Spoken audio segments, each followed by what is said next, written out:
ती काही केमिकल्स जमिनीत सोडतात की ज्याच्यामुळे दुसरं काही उगवू नये, तर तिथले पक्षी निघून जातील, कारण त्यांना घरटी करायला जागा नाहीये. नुसती झाडं महत्वाची नाहीये, झाडाबरोबर झुडपं महत्वाची आहेत, वेली महत्वाची आहेत. म्हणजे बाकी सगळ्यासाठी किती खर्च करतील, पण झाडे लावण्यासाठी खर्च करायची मेंटॅलिटी अजूनही आपल्यात नाहीये. एका जागी देशी झाडे लावली आहेत आणि दुसऱ्या जागी विदेशी झाडे लावली आहेत, तर त्या दोन्हीमध्ये तुम्हाला काय पर्यावरणीय फरक जाणवला आहे? आणि ह्या बिया आम्ही काही नर्सरीजना देतो की तुम्ही ह्याची झाडं बनवा. तर तेवढ्या 5 एकरमध्ये आम्हाला 60च्या वरती पक्ष्यांच्या जाती दिसल्या की सगळ्यात जास्त गुलमोहरच पडलेले असतात.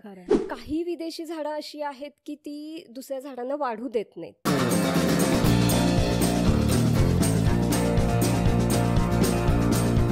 वाढती लोकसंख्या, प्रदूषण, जंगलतोड आणि पर्यावरणातील बदल यामुळे पृथ्वीवरील वाढता ताण विचारात घेता पृथ्वीचे संवर्धन करणे महत्त्वाचे आहे, हे आपल्या सर्वांना माहिती आहे. त्यासाठी आपण झाडे लावतो आणि आपला हेतूही चांगला असतो.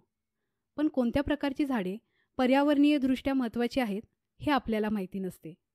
तर आज आपण कोणती झाडे लावावीत, कोणती झाडे लावू नयेत, झाडांचे काय फायदे आहेत हे मोनाली शाह यांच्याकडून जाणून घेणार आहोत. मॅडम स्वतः एक आर्किटेक्ट आणि इकॉलॉजिस्ट आहेत. शिवाय त्यांची स्वतःची इकॉलॉजिकल कन्सल्टन्सी आहे. तसेच इकॉलॉजिकल लँडस्केपिंग, देशी वृक्ष लागवड, वनीकरण, नेचर कन्झर्वेशन, बायोडायव्हर्सिटी असेसमेंट अशी अनेक प्रकारचे ते काम करतात. डॉक्टर गरुडकर वसुंधरा अभियानासोबत गेली 12 वर्षे त्या बानेर टेकडी संवर्धनाचे काम करतात. शिवाय जीवित नदी संस्थेबरोबर ते नदी संवर्धनाचे सुद्धा काम करतात. अशा अष्टपैलू असलेल्या व्यक्तिमत्वासोबत आज आपण झाडांची अधिक माहिती जाणून घेणार आहोत. मॅडम, तुमचे उहापोह या यूट्यूब चॅनेलवरती स्वागत आहे. खूप खूप धन्यवाद. मॅडम, मला विचारायचं आहे की तुम्ही आर्किटेक्ट असून देखील इकॉलॉजी या फील्डकडे कसे वळलात? त्याचं असं झालं की मला ना लहानपणापासून पक्ष्यांची खूप आवड होती, म्हणजे अगदी शाळेत असल्यापासून. आणि मी पक्षी निरीक्षणासाठी खूप फिरायचे, म्हणजे ऑलमोस्ट ऑल ओव्हर इंडिया सगळे फॉरेस्ट मी पक्ष्यांसाठी फिरलेली आहे. आणि मग पक्षी बघताना असं लक्षात आलं की पक्ष्यांचं आणि झाडांचं रिलेशन असतं. मग हळूहळू म्हणजे झाडं ओळखायला, झाडं बघायला असं फिरायला आले. मग ते बघता बघता फुलपाखरांबद्दल इंटरेस्ट निर्माण झाला आणि असं म्हणजे ते निसर्गाचं वेडच लागलं. आणि मग असं खूप फिरायला लागले. आणि फिरताना मला असं लक्षात आलं की म्हणजे आत्ता ह्या गेल्या 8-10 वर्षात जिथे जिथे आम्ही फिरतो ना, तर खूप निसर्गाचं डिग्रेडेशन व्हायला लागलं. म्हणजे निसर्गाचं खूप म्हणजे डेव्हलपमेंट ॲक्टिव्हिटीज ज्या आत्ता काही होत आहेत त्याच्यामुळे खूप मोठ्या प्रमाणात वृक्षतोड होते, पक्ष्यांची संख्या कमी झालेली आहे. आणि मी जेव्हा हे फिरत होते त्यावेळी म्हणजे नुसतं फिरणं नसायचं, तर तो अभ्यास करणं असायचं. म्हणजे जे काही बघितलं त्याचा अभ्यास करायचा, परत फिरायचं, परत अभ्यास करायचा. मग कुठेतरी मला असं वाटायला आलं की आपण एवढा सगळा अभ्यास केलेला आहे आणि निसर्गाचं एवढं डिग्रेडेशन आपण बघतोय, तर मग हे कमी करण्यासाठी किंवा निसर्गाचं संवर्धन करण्यासाठी आपण काय करू शकतो, तर आपल्या ज्ञानाचा आपण उपयोग करूया. आणि मग ॲट सर्टन पॉईंट असं वाटलं की आता नको, आर्किटेक्चर बंद करू आपण आणि ह्या निसर्ग कॉन्झर्वेशनसाठीच आपण काम करू. आणि म्हणून मग मी ह्या फील्डकडे वळले. मग देशी झाडे लावणं तुम्हाला का महत्त्वाचं वाटलं आणि ते कधी वाटलं? हां, आता जसं मी म्हटलं की आम्ही खूप फिरायचं. म्हणजे साधारण आम्ही पानशेत, म्हणजे पुण्याचं बघायला गेलं तर पानशेत, ताम्हिणी, मुळशी, भोर किंवा मावळ ह्या ठिकाणी आम्ही खूप फिरतो. तर मग फिरताना असं लक्षात यायला आलं की म्हणजे तिथं रिसॉर्ट्स होत आहेत, काही कमर्शियल ॲक्टिव्हिटीज होत आहेत आणि खूप म्हणजे जसं मी म्हटलं की डिग्रेडेशन होते. आणि काय होतं, हे सगळं करताना तिथली देशी झाडं तोडली जात आहेत. म्हणजे ह्या सगळ्या ज्या एरियात ह्या वेस्टर्न घाटमध्ये आहेत आणि western Ghat is a biodiversity hotspot. म्हणजे इथली बायोडायव्हर्सिटी खूप युनिक आहे. आणि इथं सगळं डेव्हलपमेंट होत असल्यामुळे ती जी देशी झाडं आहेत ती तोडली जात आहेत आणि त्याच्याऐवजी ऑर्नामेंटल झाडं, विदेशी झाडं लावली जात आहेत. आणि मग असं लक्षात आलं की मग इथे पक्ष्यांची संख्या कमी होतीये, म्हणजे काहीतरी चुकतंय असं एक लक्षात यायला लागलं. आणि देशी झाडं महत्त्वाची आहेत हे थोडंफार कळायला लागलंच होतं. त्यामुळे मग हळूहळू मी देशी झाडंच लावायला पाहिजेत, कारण विदेशी झाडांचे जे काही दुष्परिणाम होतात ते आम्हाला बघायला म्हणजे दिसत होते, जे आम्ही फिरतो त्याच्यामुळे. त्यामुळे असं झालं की नाही, देशी झाडंच लावणं हे खूप महत्त्वाचं आहे. पण विदेशी झाडेही का लावली जातात? ॲक्च्युली त्याच्यात कसं आहे, एकतर अवेअरनेस नाही आहे. हं. म्हणजे देशी झाडं कुठली आणि विदेशी झाडं कुठली हे लोकांना माहिती नाही आहे. अच्छा. प्लस देशी झाडांचं पर्यावरणामध्ये इतकं महत्त्व आहे हे माहिती नाही आहे. हं. म्हणजे कसं असतं की जेव्हा गार्डन डेव्हलपमेंट करतो किंवा कुठेही झाडं लावली जातात ना, तर एक सुंदर दिसावं म्हणजे ह्युमन पॉईंट ऑफ व्ह्यू विचार केला जातो. हं.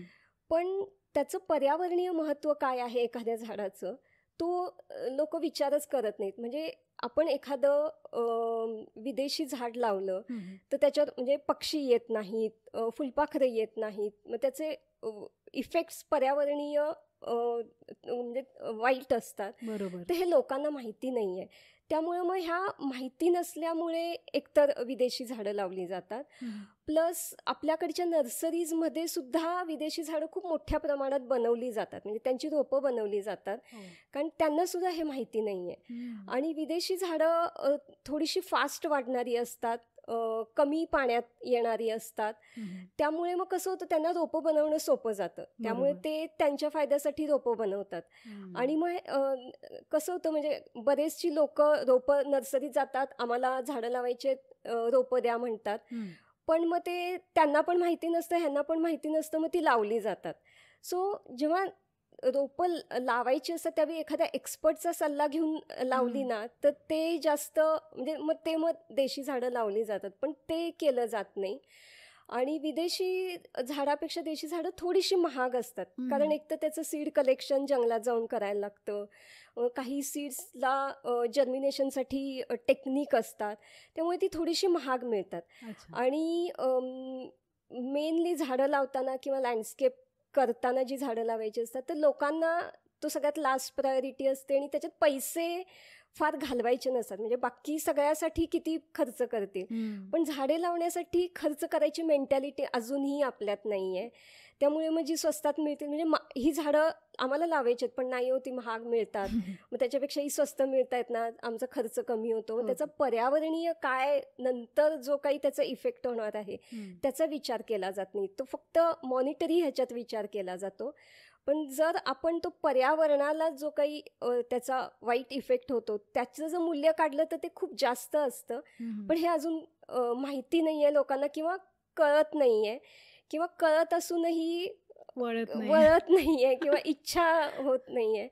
त्यामुळे मग ती विदेशी झाडं लावली जातात. पर्यावरणाच्या दृष्टिकोनातून तो आपण बघितल्या जात नाहीत ह्या गोष्टी सहसा. हां, हं. म्हणजे कसं होतं ना, आपलं सगळं ह्युमन सेंट्रिक आहे. हं. मला काय छान दिसतं, बरोबर. मला काय स्वस्त पडतं, असं जरा असतं. हं. पण पर्यावरणाच्या दृष्टिकोनातून काय महत्त्वाचं आहे बरोबर. हे बघणं सुद्धा, आणि ना आपल्या शिक्षणात सुद्धा हे शिकवलं जात नाही की पर्यावरण तेवढंच महत्त्वाचं आहे. आणि आपण पण पर्यावरणाचा एक भागच आहोत. हो आपण ना. काही म्हणजे जसे पक्षी आहेत, फुलपाखरं आहेत, तसे आपणही आहोत. हं. पण आपण स्वतःला खूप सुपिरियर समजतो आणि आपल्याला जे चांगलं वाटेल तेच करायचं, असा जो एक आपला माइंडसेट आहे ना, तो बदलायला पाहिजे. म्हणजे आपल्याबरोबर बाकीचे जीवसुद्धा महत्त्वाचे आहेत हं. आणि त्यांना एकत्र घेऊन आपण जायला पाहिजे. हे कुठेतरी कळणं गरजेचं आहे, असं खरं. मला वाटतं. अगदी बरोबर आहे.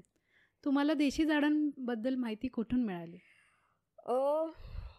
एकतर मी खूप फिरायचे. अच्छा. आणि ना पुण्यात अशी खूप हौशी लोकं आहेत जी ज्यांना झाडांबद्दल माहिती आहे, जी हं. झाडांसाठी जंगलात फिरतात. हं. तर तशा लोकांबरोबर मी फिरायला लागले. म्हणजे एक उषप्रभा पागे म्हणून आहेत, हं. त्यांना झाडांची प्रचंड आवड आहे, खूप फिरतात आणि खूप छान माहिती देतात. तर अच्छा. त्यांच्याबरोबर मी खूप फिरायचे. आणि मग अजून शास्त्रीयदृष्ट्या चांगली माहिती व्हावी म्हणून मग मी बॉटनीचे कोर्स हं. पुण्यात आहेत. हं. तर तसे 3 कोर्स केले. म्हणजे field botany, advance field botany आणि अजून एक क्लोरोफिल म्हणून असे ते वेगवेगळे कोर्सेस आहेत. तर मग ते कोर्स केले. म्हणजे हं. त्याच्यातून मग मला जास्तीत जास्त माहिती व्हायला लागली. म्हणजे देशी झाडं कुठली, ती कशी ओळखायची, ती कुठल्या प्रदेशात कुठली झाडं असतात, हे सगळं त्या कोर्समध्ये शिकवलं जातं. मग हे शिकले. ॲक्च्युअल म्हणजे नुसतं शिकून तर तसं काही होत नाही. आपण ॲक्च्युअल फील्डवर काम करायला लागतं. म्हणजे जंगलात फिरायला लागतं, ती झाडं बघायला शिकायला लागतं, ओळखायला शिकायला लागतं. हं. तर तसं खूप मी फिरते अजूनही. खूप हं. फील्डवर फिरल्यामुळे ती हळूहळू आता मला ती सगळी झाडं ओळखता यायला लागली आणि त्यांचं महत्त्व कळायला लागलं. बरोबर. आणि जसे तुम्ही म्हटला, की देशी झाडे लावावीत, तर ती का लावावीत? त्याचे पर्यावरणीयदृष्ट्या काय महत्त्व आहे? हां, तर आता आपण असं बघू की इव्हॉल्युशन बघू. हं. म्हणजे पृथ्वीची निर्मिती झाली. त्याच्यानंतर मग सिंगल सेल ची निर्मिती झाली. मग मल्टी सेल ऑर्गॅनिझम्स आले. मग पाण्यात लाईफ सुरू झालं. मग झाडं आली, म्हणजे बरोबर. जमिनीवरची झाडं आली. मग झाडानंतर फुलपाखरं आली, पक्षी आली, इतर जीव आले. तर कसं झालं, जसं इव्हॉल्युशन होत जातं ना, तसं तसं त्यांचं एकमेकांबरोबर असोसिएशन असतं. म्हणजे झाडं पक्ष्यांवरती, फुलपाखरांवरती डिपेंडंट इन्सेक्ट्स असतात, त्याच्यावर डिपेंड असतात, ते ह्यांच्यावर डिपेंडंट असतात, कारण त्यांचं तसं इव्हॉल्युशन झालं आहे. आणि प्रत्येक प्रदेशाचं, म्हणजे आपण ढोबळमानाने घेऊ की भारत आहे आणि दुसरा एक देश आहे. तर भारतातलं हवामान, भारतातली भौगोलिक स्थिती ही जशी आहे, त्याप्रमाणे तिथली झाडं, मग त्याप्रमाणे तिथले पक्षी इव्हॉल्व झालेले असतात, त्याप्रमाणे तिथले बाकीचे इन्सेक्ट्स इव्हॉल्व झालेले असतात. आणि दुसरी कुठली कंट्री घेतली तर तिथलं हवामान कम्प्लिटली वेगळं असतं. म्हणजे फॉर एक्झाम्पल आपण अमेरिका घेऊ, बरोबर. तर तिथलं हवामान खूप वेगळं आहे, तिथली झाडं वेगळी आहेत, तर त्याच्यावर असणारे, म्हणजे त्याच्यात असणारे पक्षी, फुलपाखरं ते वेगळे आहेत, त्यांचं एकमेकांबरोबर असोसिएशन असतं. सो जेव्हा हे असोसिएशन असतं, ते एकमेकांवर डिपेंड असतात. एखादं अमेरिकेतलं झाड आपण इथे आणून लावलं तर इथल्या पक्ष्यांना ते माहितीच नसतं, कारण त्यांचं त्याच्याशी असोसिएशनच नसतं. सो मग ते झाड लावून काही उपयोगच होत नाही. म्हणजे ते झाड म्हणून आपण लावलं, ठीक आहे, ते ऑक्सिजन देतं, फुलं देतं, पण तेवढंच. त्याचं पर्यावरणीय जे वाईड उपयोग असतो ना, तो होत नाही. म्हणजे त्याच्यात पक्षी कुठलीच घरटी करत नाहीत. म्हणजे तुम्ही गुलमोहर घेतला तर त्याच्यात तुम्ही बघितलं तर कुठलेही पक्षी घरटी करत नाहीत. कधीतरीच कावळा करेल, पण बाकी कुठले पक्षी घरटी करत नाहीत. त्याचं नेक्टर घ्यायला कुठलेही पक्षी येत नाहीत.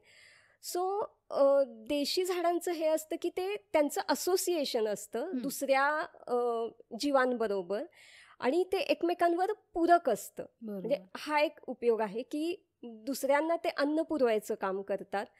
प्लस त्यांचं जमिनीतल्या मायक्रो ऑर्गॅनिझम्स बरोबर सुद्धा असोसिएशन असतं. म्हणजे जमिनीची प्रत चांगली ठेवायचं काम ही देशी झाडं करतात. पाणी बऱ्यापैकी ॲब्सॉर्ब करून घेतात. म्हणजे पावसाचं पाणी जे असतं ते ॲब्सॉर्ब करून जमिनीचं वॉटर लेवल वाढवायचं काम देशी झाडं करतात. त्यामुळे ओव्हरऑलच जो आपला निसर्गाचं संतुलन आहे ते संतुलन कायम ठेवायचं काम ही देशी झाडं करत असतात. त्याच्या अगेन्स्ट जर विदेशी झाडं बघितली ना, तर विदेशी झाडं कसं असतं, एकतर त्यांचं पर्यावरणीय मूल्य, म्हणजे त्याच्यावर कुठले पक्षी म्हणजे अन्न घ्यायला येत नाहीत किंवा घरटी करत नाहीत, त्यामुळे दुसऱ्या पक्ष्यांना काहीच उपयोग नसतो. सो एका जागी तुम्ही जर खूप सगळी विदेशी झाडं लावली तर तिथले पक्षी निघून जातील, कारण त्यांना घरटी करायला जागा नाही आहे, त्यांना काही फूड मिळत नाही आहे तिथे. आणि प्लस काही विदेशी झाडं अशी आहेत की ती दुसऱ्या झाडांना वाढू देत नाहीत. मग तिथं दुसरं काहीच येत नाही. त्यामुळे मग ही देशी झाडं असणं महत्त्वाचं असं, कारण पूर्ण निसर्ग साखळी आहे. म्हणजे प्रत्येक जीव एकमेकांवर अवलंबून असतो आणि ती कुठेतरी आपण विदेशी झाडं लावून तोडत असतो. त्यामुळे ही साखळी ठेवणं खूप महत्त्वाचं आहे, कारण हे जर साखळी इंटॅक्ट राहिली तरच हा निसर्ग व्यवस्थित राहील. नाहीतर मग तो डिस्टर्बच झाला की मग आता जे काही होतंय तो डिस्टर्ब झाल्यामुळे आपण बघतोच आहोत की खूप पक्ष्यांची संख्या कमी होते, फुलपाखरांची संख्या कमी होतीये, टेम्परेचर वाढते. हे सगळं कुठेतरी साखळी डिस्टर्ब झाल्यामुळे होते. त्यामुळे ही जी देशी झाडं आहेत ही साखळी ती इंटॅक्ट ठेवायचं काम करतात. खरं आहे. तुम्हाला एका उपक्रमाची माहिती देण्यासाठी हा ब्रेक घेतला आहे. पावसाळा ऋतू येत आहे आणि ह्या ऋतूच्या आगमनाचे औचित्य साधून आम्ही एक उपक्रम राबवणार आहोत. त्यामध्ये आम्ही श्री ढोले सर यांच्या मदतीने वृक्षारोपण करणार आहोत. ढोले सर हे दरवर्षी जवळपास 1.5 लाख देशी झाडांची रोपे बनवतात आणि ती मोफत वाटतात, जेणेकरून या झाडांचे संवर्धन व्हावे. पण त्यासाठी आम्हाला तुमच्या मदतीची गरज आहे. तुम्हाला जास्त काही करायचे नाही आहे. आपण जो रानमेवा खातो, जसे की करवंद, बोर, आंबुळकी, तोरण, ह्यांच्या बिया न टाकता त्या स्वच्छ धुवून, वाळवून आम्ही दिलेल्या पत्त्यावरती तुम्हाला त्या पाठवायच्या आहेत, जेणेकरून ही दुर्मिळ होत चाललेली जी झाडे आहेत त्याचे आम्ही संवर्धन करू शकू. आणि त्यासाठी आम्हाला तुमच्या मदतीची गरज आहे. त्यामुळे आम्ही सांगितलेल्या बिया तुम्ही नक्की पाठवा. कृपया दुसऱ्या झाडांच्या बिया पाठवू नयेत. आम्ही ज्या बिया तुम्हाला सांगितल्या आहेत त्या पाठवाव्यात, कारण ती झाडे दुर्मिळ होत चालली आहेत आणि म्हणूनच आम्ही हा उपक्रम करत आहोत. आणि व्हिडिओ जास्तीत जास्त शेअर करा, जेणेकरून हा व्हिडिओ सर्वांपर्यंत पोहोचेल आणि ह्या दुर्मिळ होत चाललेल्या झाडांचे आपण संवर्धन करू शकू. आता जर समजा एका जागी देशी झाडे लावली आहेत आणि दुसऱ्या जागी विदेशी झाडे लावली आहेत, तर त्या दोन्हीमध्ये तुम्हाला काय पर्यावरणीय फरक जाणवला आहे? खूप खूप ड्रास्टिक फरक जाणवला आहे. म्हणजे मी ना बायोडायव्हर्सिटी असेसमेंटचे प्रोजेक्ट्स करते. हो. म्हणजे एखाद्या जागेमध्ये काय बायोडायव्हर्सिटी आहे, म्हणजे ती जागा रिच आहे इन टर्म्स ऑफ बायोडायव्हर्सिटी का नाही, असं ते असेसमेंट असतं. तर माझे 2 प्रोजेक्ट्सचं मी म्हणजे प्रोजेक्टचं नाव नाही सांगत, हो. पण एक प्रोजेक्ट आहे तो साधारण 300-400 एकरचा प्रोजेक्ट, जिथे त्यांनी 30 वर्षापूर्वी झाडं लावली आहेत. ती सगळी परदेशी, म्हणजे 95% झाडं परदेशी लावली आहेत अरे बापरे. आणि हजारोंच्या संख्येने झाडं लावली आहेत. म्हणजे जवळजवळ 50,000 ते 1,00,000 झाडं असतील. 5 ते 6 स्पीशीजची झाडं आहेत, सगळी परदेशी आहेत, मोठी वाढलेली, म्हणजे 30 वर्षापूर्वीची झाडं. पण तिथे आम्ही असेसमेंट करताना आम्हाला असं लक्षात आलं की 20च्या वरती पक्षी तिथे आम्हाला दिसले नाहीत. प्लस फुलपाखरं तर हार्डली 2-3 एवढीच फुलपाखरं दिसली. अरे बापरे. आणि सध्या मी एक असेसमेंटचा प्रोजेक्ट करते, फक्त 5 एकरचा प्रोजेक्ट. तिथे सगळी देशी झाडं लावली आहेत, म्हणजे खूप चांगली देशी झाडं लावली आहेत. तर तेवढ्या 5 एकरमध्ये आम्हाला 60च्या वरती पक्ष्यांच्या जाती दिसल्या. फुलपाखरं जवळजवळ 45च्या वरती फुलपाखरं दिसली. अरे वा. आणि मग जिथे विदेशी झाडं असतात ना, तर तिथे खालती काही उगवतच नाही. म्हणजे काही विदेशी झाडं जी असतात ती काही केमिकल्स जमिनीत सोडतात की ज्याच्यामुळे दुसरं काही उगवू नये, फक्त तीच झाडं उगवावीत, असं त्यांचं ते हे असतं. म्हणजे इट्स अ सर्वायवल स्ट्रॅटेजी. त्यामुळे बाकी काही झुडपं, कारण नुसती झाडं महत्वाची नाही आहेत, झाडाबरोबर झुडपं महत्वाची आहेत, वेली महत्वाची आहेत, गवत महत्वाचे आहेत. पण ते केमिकल सोडल्यामुळे तिथे काहीच उगवत नाही. बरोबर. म्हणजे फक्त ती झाडं असतात किंवा त्यांचीच रोपं असतात. पण जर तुम्ही नेटिव्ह झाडं बघितली, म्हणजे देशी झाडं बघितली ना, तर त्याच्या खालती झुडपं असतात, काही हर्ब्स असतात, म्हणजे हर्बेशियस फ्लोरा असतो, गवतं उगवतात, वेली असतात काही. मग जेव्हा हे सगळं असतं ना, त्यावेळी एक ती परिसंस्था तयार होते.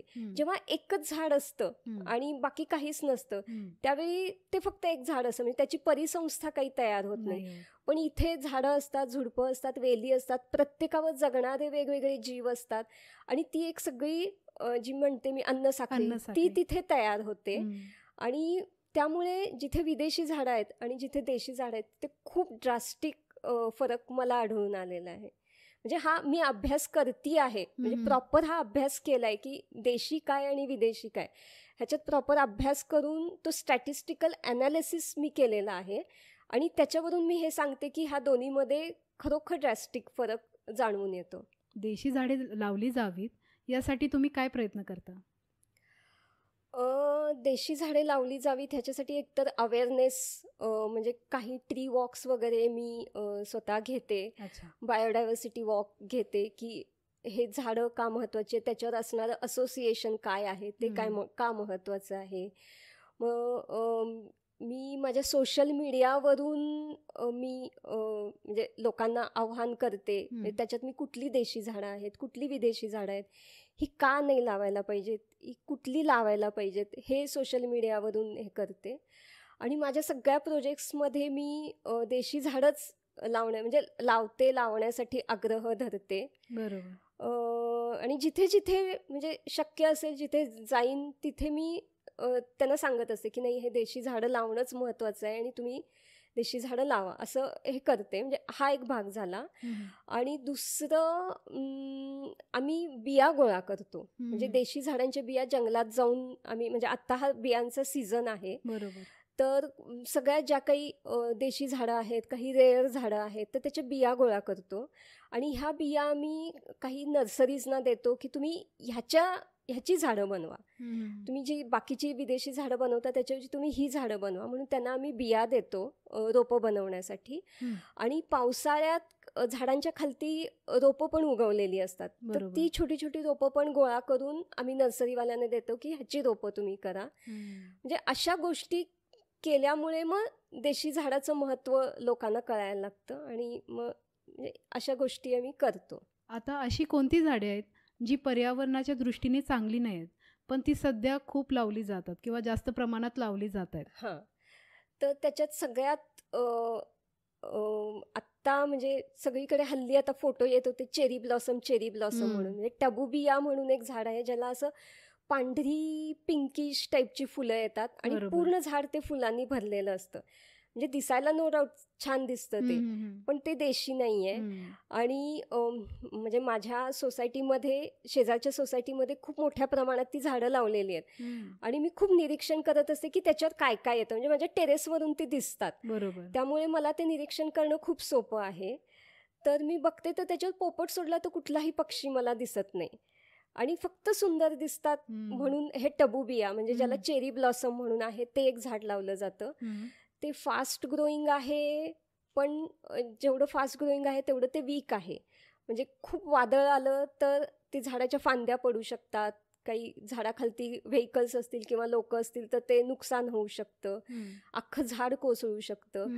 आणि तसं ते झाडाचं वय खूप कमी असतं, म्हणजे हार्डली 30-40 वर्ष त्याच्यानंतर ती झाडं मरून जातात. सो हा एक टबुबिया किंवा ज्याला चेरी ब्लॉसम म्हणून लावला जातो तो एक आहे जो खूप प्रमाणात लावला जातो. गुलमोहर पूर्वी खूप लावलाय, अजूनही खूप लावला जातो. तर गुलमोहराचं कसं असतं, त्याचे रूट खूप शॅलो असतात, म्हणजे असे आडवे पसरतात, ते खोलवर जात नाहीत. त्यामुळे ते पण वादळ आलं की ते झाड, म्हणजे जेव्हा वादळ येतं आणि झाडं पडलेली फोटो येतात त्यावेळी बघायचं की सगळ्यात जास्त गुलमोहरच पडलेले असतात. गुलमोहरावर पण कुणी पक्षी घरटं करत नाही, कुठलाही पक्षी त्याच्यावर नेक्टरसाठी येत नाही, कुठलं बटरफ्लाय त्याच्यावर येत नाही. सो गुलमोहर एक लावला जातो जो लावायला नाही पाहिजे. त्याच्यानंतर निलगिरी एक आहे, तो पण म्हणजे तो कमर्शियल पर्पजसाठी लावला जातो. बरोबर. पण निलगिरीच्या पानामध्ये ऑइल कंटेंट असतं आणि जेव्हा ती पानगळ होते आणि पानं जमिनीवर पडतात तर त्याचं ऑइल जमिनीत जातं आणि प्लस त्या पानाला डिग्रेड करणारे जे मायक्रो ऑर्गॅनिझम्स असतात, सो ते आपलं देशी झाड नाही आहे, त्यामुळे त्याला डिग्रेड करणारे मायक्रो ऑर्गॅनिझम्स आपल्याकडे नाही आहेत. मग ते पान डिग्रेड होत नाही आणि ते तसंच जमिनीवर राहतं, त्याचा ऑइल कंटेंट जमिनीवर पसरला जातो आणि मग ती जमीन सगळी खराब होते, म्हणजे पाणी झिरपत नाही जमिनीमध्ये. त्यामुळे तिथलं वॉटर टेबल पण कमी होत असेल, म्हणजे तसा अभ्यास मी नाही केलेला, पण ती जमीन सगळी डिग्रेड होते. सो तो एक आहे, निलगिरी एक आहे.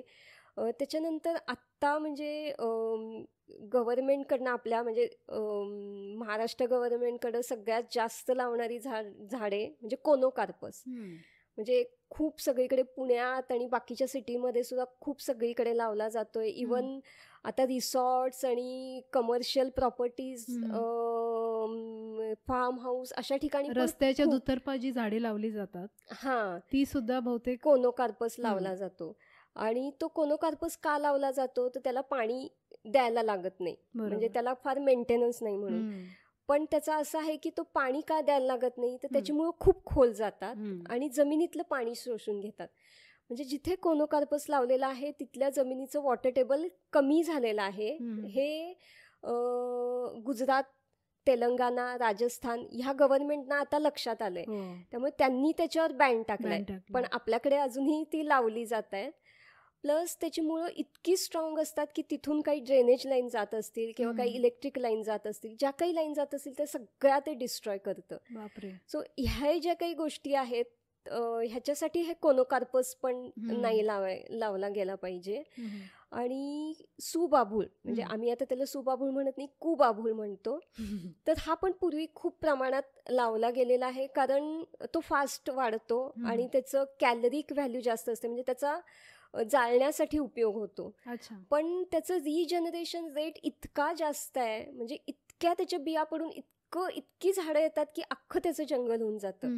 आणि मी जसं म्हटलं तसं ते केमिकल मुळातनं सोडतात की त्याच्यामुळे दुसरी झाडं येत नाहीत. त्यामुळे म्हणजे ही सुबाबूळ, कोनोकार्पस, टबुबिया, गुलमोहर, निलगिरी ही अशी झाडं नाही लावायला पाहिजेत. म्हणजे ही नॉन नेटिव्ह झाडं आहेत जी लावली जात आहेत आणि ती नाही लावायला पाहिजेत. त्याच्यात पुन्हा स्पॅथोडिया आहे, तो पण फुलं छान दिसतात म्हणून लावली जातात. म्हणजे ही सगळी झाडं ना दिसायला सुंदर आहेत म्हणून लावली जातात, पण त्यावेळी हे माहिती नसतं की देशी झाडं सुद्धा इतकी सुंदर असतात. हो ना. अशा झाडांची काही उदाहरणे देऊ शकता का, म्हणजे त्या झाडांना पर्यायी झाडे अशी? हां, आता काटेसावर म्हणून एक झाड आहे. त्याला लाल फुलं येतात. आता मी जसं म्हटलं की टबुबियावर मला एक पोपट बघितला तर कुठलाही पक्षी दिसलेला नाही. तेच काटेसावर झाडाचं ऑब्झर्वेशन म्हणजे खूप प्रॉपर खूप दिवस ऑब्झर्वेशन केलं तर जवळजवळ त्या काटेसावरीवर 30 प्रकारचे पक्षी जेव्हा ते फुलतं त्यावेळी ते पक्षी नेक्टरसाठी येतात.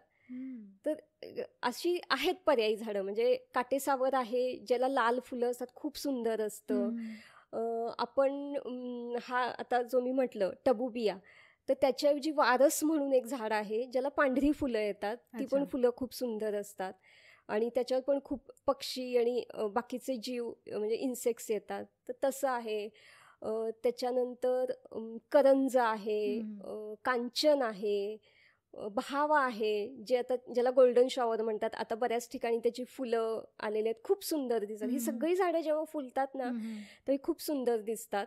आणि आपल्याला कशी लावायची आहेत, म्हणजे सावलीसाठी लावायची असतील तर काही झाडं लावता येतात, फक्त फुलांसाठी लावायची असतील तर काही. अशी प्रत्येक झाडाला पर्याय आहेत देशी झाडांमध्ये. आणि फक्त ते कुठे झाडं लावायची हे माहिती असेल तर, किंवा हे एक्सपर्टकडनं माहिती करून घेऊन ती झाडं लावता येतात. देशी झाडांमध्ये कोणते प्रकार असतात? हां, म्हणजे जसं मी म्हटलं की कुठली झाडं कुठे लावायची. आता ते प्रकार म्हणजे कसे असतात तर पावसाचं प्रमाण किंवा तिथली एन्व्हायरमेंट कंडिशन. म्हणजे आता जर तुम्ही सोलापूर घेतलं म्हणजे फॉर एक्झाम्पल, तर तो खूप ड्राय एरिया आहे. तिथे पाऊस कमी असतो, हीट जास्त असते, जमीन अशी पांढरट टाईपची, पाणी न धरून ठेवणारी, मॉइश्चर लेवल कमी असणारी अशी असते. तर तिथे येणारी झाडं वेगळी असतात. तिथे थोडीशी अशी काटेरी झाडं किंवा ज्यांना खूप कमी पाणी लागतं अशी झाडं तिथे येतात. पुण्याचं बघितलं तर थोडंसं मॉडरेट आहे, म्हणजे पावसाचं प्रमाण थोडं जास्त आहे तिथल्यापेक्षा. तर आपल्या इथं डेसिडियस टाईपमध्ये म्हणजे पानगळीची झाडं असतात ती चांगली येतात. तुम्ही जर मुळशीला गेलात तर पावसाचं प्रमाण थोडं वाढतं, टेम्परेचर पण थोडं तिथलं कमी असतं, सॉईल थोडी वेगळी असते. तर तिथे मग सेमी एव्हरग्रीन टाईपची झाडं तिथे येतात. आणि तेच तुम्ही जास्त पावसाच्या प्रदेशात गेलात म्हणजे ताम्हिणीला, तर तिथे पाऊस खूप जास्त असतो. तर तिथे एव्हरग्रीन टाईपची म्हणजे ज्या झाडांची पानगळ होत नाही अशा टाईपची झाडं येतात. म्हणजे जसा प्रदेश असतो तशा प्रदेशानुसार ती झाडं बदलतात. आणि मग त्याच्यात तुम्ही असं असतं ना की देशी झाडं म्हणजे कुठलंही म्हणजे आपल्या भारतातलं कुठलंही झाड कुठे नाही लावता येत. म्हणजे तुम्ही खूप एव्हरग्रीनचं झाड म्हणजे जिथे खूप पाऊस पडतो तिथलं झाड जर तुम्ही ड्राय भागात लावलं तर ते वाढणार नाही, कारण त्याची हे वेगळी असते, म्हणजे त्याची रिक्वायरमेंट वेगळी असते, त्याला खूप पाणी लागतं. आणि मग तुम्ही ते तिथे लावलं तर तुम्हाला खूप त्याला म्हणजे रिसोर्सेस द्यायला लागतील, खूप पाणी द्यायला लागेल, खूप काळजी घ्यायला लागेल. त्यापेक्षा मग तिथलं हवामान काय आहे, तिथली जमीन काय आहे हे बघून जर झाडं लावली ना, म्हणजे वेगवेगळे प्रकार जे झाडाचे आहेत जसं डेसिडियस, सेमी एव्हरग्रीन, एव्हरग्रीन, तर तशी झाडं लावली तर ते जास्त महत्त्वाचं ठरतं, ते जास्त निसर्गासाठी पण उपयोगी पडतं. सो झाडाचे असे ते वेगवेगळे प्रकार आहेत. पर्यावरणाला पूरक असतील अशी झाडे लावली. पर्यावरणाला पूरक म्हणजे आपण ना देशी म्हणतो. आता भारत देश आहे तर भारतात हिमालय पण आहे, आपलं वेस्टर्न घाट पण आहे, कोस्टल एरिया पण आहे, राजस्थान पण आहे. सो हे सगळे वेगळे वेगळे भाग आहेत. पण देशी म्हणजे मग हिमालयातलं झाड आपण नाही लावू शकत. म्हणजे त्याच्यात आपल्याला देशीपेक्षा असं म्हणायला लागेल की लोकल झाडं लावा. म्हणजे त्या प्रदेशात त्या तिथल्या एन्व्हायरमेंट कंडिशन प्रमाणे जी झाडं येतात ती झाडं लावणं, म्हणजे ती देशीच असतात पण ती लोकल आपण म्हणून त्याला, ती झाडं लावणं हे जास्त महत्त्वाचं आहे असं मला वाटतं. तर मॅडम ही देशी झाडे कुठे उपलब्ध होतील? एक ना देवराई फाउंडेशन म्हणून आहे, जे ढोले सर आहेत ते त्याचे मेन आहेत. तर त्यांची स्वतःची नर्सरी आहे थेऊरला. तर ते खूप मोठ्या प्रमाणात सगळे बिया गोळा करतात, हं. म्हणजे ते स्वतः गोळा करतात, बाकीची लोक गोळा करतात आणि त्यांना देतात. आणि मग ते सगळी देशी झाडं बनवतात आणि ते फ्री ऑफ कॉस्ट, म्हणजे दरवर्षी जवळजवळ 1.5-2 लाख झाडं बनवतात आणि फ्री ऑफ कॉस्ट ते हो. विकतात. सो त्यांच्याकडे तुम्हाला देशी झाडं मिळू शकतील हं. देवराई फाउंडेशनमध्ये. किंवा वाकडमध्ये एक सनराईज नर्सरी म्हणून आहे, पोकळे म्हणून आहे, त्यांची ती नर्सरी आहे. ते हं. स्वतः देशी झाडे, आयुर्वेदिकची झाडं सगळी बनवतात, अच्छा. त्यांच्याकडे मिळू शकतील. ब्रूम म्हणून एक नर्सरी आहे, म्हणजे जेई फार्म्स म्हणून त्यांची नर्सरी आहे. हं, ते हं. ब्रूम म्हणून, स्वतः विवेक ब्रूम म्हणून आहेत. हं. ते पण पर्टिक्युलरली देशी झाडंच बनवतात, हं. तर तिथे मिळतील. थेऊरला एक गणेश नर्सरी म्हणून आहे, जेऊरला हं. गणेश नर्सरी म्हणून आहे. हं. ते पण मोठ्या प्रमाणात देशी झाडं बनवतात, तिथेही मिळू शकतील. किंवा औंधमध्ये एक प्रांजल नर्सरी आहे, म्हणजे हं. एवढ्या नर्सरीज तरी मला आता माहिती आहेत हं. ज्यांच्याकडनं मी घेते देशी झाडं कायम. हं. तर ते प्युअरली देशी झाडं बनवतात आणि त्यांच्याकडे खूप व्हरायटीची देशी झाडं तुम्हाला मिळू शकतात. तर ही देशी झाडे कोणी कोणी लावायला हवीत? ज्यांना सुद्धा झाडं लावायची आहे, ज्यांना लँडस्केपिंग करायचं आहे, ज्यांना हं. वनीकरण करायचं आहे, ज्यांना झाडं लावायची आहेत, सगळ्यांनी देशी झाडेच लावायला पाहिजेत. म्हणजे कुणीही, ज्यांना कुणाला झाड लावायचं आहे त्यांनी सगळ्यांनीच म्हणजे त्याच्यात मग जे कॉन्झर्वेशन करणारी लोकं असतात, हं. म्हणजे काही टेकड्यांवर लावत असतात, काही नदीकाठी लावत असतात, काही शेताच्या बांधावर लावत असतात, तर त्यांनी, इंडस्ट्री असेल, कॉर्पोरेट्स असतील, प्रायव्हेट लँड ओनर्स असतील, म्हणजे हं. रिसॉर्ट्स असतील, फार्म हाऊस असतील, तर सगळ्यांनीही देशी झाडंच लावायला पाहिजेत. तुम्हाला लोकांना काय संदेश द्यावासा वाटतो? मला असं वाटतं की आपण निसर्गाकडे किंवा आपण इन जनरल जेव्हा बघत असतो ना, तर हं. आपण खूप ह्युमन सेंट्रिक विचार करत असतो. हं. तर आपल्याला काय चांगलं वाटेल, आपल्याला काय चांगलं दिसेल, अशा प्रकारच्या, म्हणजे पर्यावरणाच्या दृष्टीतून अशा प्रकारच्या झाडे लावण्याकडे किंवा अशा प्रकारच्या ह्याच्याकडेच लोकांचा कल असतो. बरोबर. पण आपण हे विसरतो की आपण पण निसर्गाचा भाग आहोत आणि निसर्ग हा सुद्धा तितकाच महत्त्वाचा आहे हं. आणि तो तसाच राहावा हे पण महत्त्वाचं आहे. सो मला असं सांगावंसं वाटतं की जेव्हा, म्हणजे आता आपण झाडांबद्दल बोलते म्हणून, जेव्हा कुठेही झाडं लावायची असतील, जिथेही झाडं लावायची असतील, तर तुम्ही फक्त स्वतःचा विचार न करता वाईड अँगलनी विचार करा. म्हणजे म्हणजे बरेचदा असं होतं ना की देशी झाडांवरती इन्सेक्ट्सचं त्यांचं असोसिएशन, मग नाही आमच्याकडे किडे येतील, मग ते मधमाशा येतील, पण तसा कितीसा आपल्याला त्यांचा हे होतं, म्हणजे हार्मफुल, तसे खूप काही हार्मफुल नसतं ते. हे जे को एक्झिस्टन्स आहे ना, म्हणजे आपलं बरोबरचं को एक्झिस्टन्स हे खूप महत्त्वाचं आहे. म्हणजे त्याच्याबरोबर जगायला आपण शिकायला पाहिजे. म्हणजे तो निसर्ग लांब, आपण वेगळं, असं जे आत्ता आपलं झालेलं आहे. म्हणजे मला ती फुलपाखराची अळी नको बाबा, मला माझ्याकडे कुठला तर इन्सेक्ट येतो नको बाबा, मला हे झाड नको, असं जे आहे ना, तो दृष्टिकोन आपल्याला बदलायला पाहिजे. म्हणजे निसर्गाशी एकरूप होऊन, निसर्गाशी आपलं को एक्झिस्टन्स आपला राहायला पाहिजे आणि मग त्याच्यासाठी आपण निसर्गाबरोबर राहणं शिकलं पाहिजे, असं मला संदेश द्यावासा लोकांना वाटतो. आणि माझ्या एक बालपणाची एक गोष्ट म्हणून मी तुम्हाला सांगते की लहानपणी आपण एक फुलपाखरू जसं की अळीतून निर्माण होतं, तर ती अळी मी त्या बॉटलमध्ये पॅक करून ठेवायची, मग थोड्या दिवसांनी त्याचे फुलपाखरूमध्ये रूपांतर व्हायचे.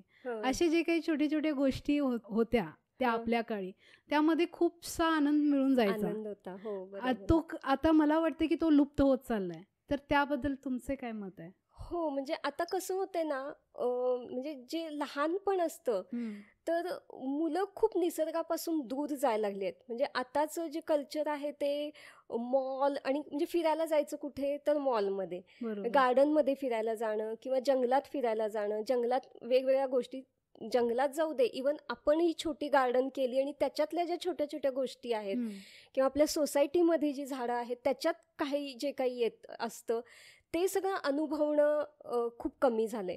आणि आता लोकांचं असं झालंय ना की सगळ्यांपासून दूर राहायचं. म्हणजे त्यांना म्हणजे जसं तुम्ही म्हटलात की ती अळी तुम्ही आणून हे हम्म. ठेवायचं, पण आता कुणाला ती अळी बघणं नको असतं. म्हणजे त्याच्यातला जो आनंद असतो, म्हणजे ते जे काही निसर्गाचं ट्रान्सफॉर्मेशन असतं, हम्म. तर ते खूप आनंददायी असतं. बरोबर. तर तो आपण कुठेतरी खूप निसर्गापासून दूर जायला लागलेलो आहोत हम्म. आणि हे खूप चुकीचं आहे. म्हणजे जेवढं आपण निसर्गापासून दूर जाऊ तेवढं आपल्यालाच ते नुकसानदायक आहे, म्हणजे लाँग टर्ममध्ये. खरं आहे. सो जास्तीत जास्त आपण निसर्गाशी एकरूप व्हायला पाहिजे, निसर्गाच्या सहवासात सहवास राहायला हवं. राहायला पाहिजे. आणि निसर्गात इतके अगणित गोष्टी आहेत ना, म्हणजे आम्ही फिरताना आम्हाला प्रत्येक वेळी काहीतरी नवीन दिसतं. म्हणजे असं कधीच होत नाही की काहीच नाही वेगळं दिसलं. प्रत्येक वेळी काहीतरी काहीतरी नवीन दिसत असतं, नवीन काहीतरी उलगडत असतं आणि इतकी मजा देतं ना ते. म्हणजे असं वाटतं की हे म्हणजे मी कधी मॉलमध्ये गेलेली मला आठवत नाही आहे, कधी फिल्म बघायला गेलेली मला आठवत नाही आहे. आणि निसर्गात एकदा तुम्ही जायला लागला ना, ह्या सगळ्याची तुम्हाला कधी गरजच नाही पडत. आणि हे लहानपणापासून, म्हणजे जसं तुम्ही मला म्हटलात की हम्म. तुमचं लहानपणी ते कनेक्शन होतं, हो.